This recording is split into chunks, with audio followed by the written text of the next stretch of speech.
It can be difficult to diagnose the cause of pancreas pain because it resembles pain caused by a number of other organs located near the pancreas. Here are some of the most common causes, along with a brief description of their symptoms. Acute pancreatitis. This condition occurs when the pancreas becomes inflamed. Causes include alcohol abuse, gallstones, and gallbladder or biliary disease.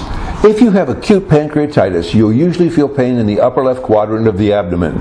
Fever, jaundice, nausea, and vomiting may also occur, along with a swollen abdomen and clay-colored stools. Excessive perspiration and gas are characteristics of acute pancreatitis too.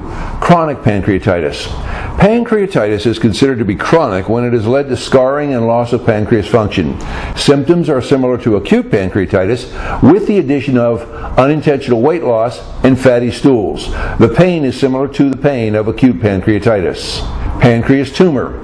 This disease is also widely known as pancreatic cancer. Causes are unknown, but smokers appear to be at a higher risk. There are no early symptoms, but as the cancer grows and spreads, it causes a dull pain in the upper abdomen, which may radiate to the back.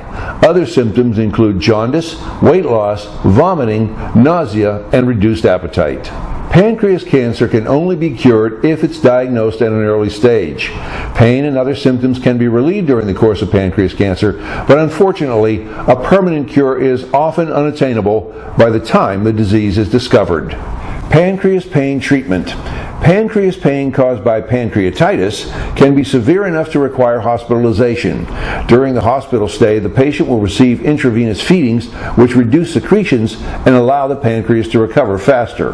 The patient may also be given prescription pain relievers to reduce discomfort.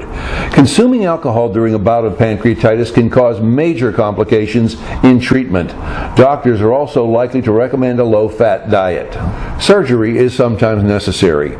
Pain resulting from pancreas cancer is usually treated with powerful prescription pain relievers. Other types of medications that may also be used include acetaminophen and non-steroidal anti-inflammatory drugs.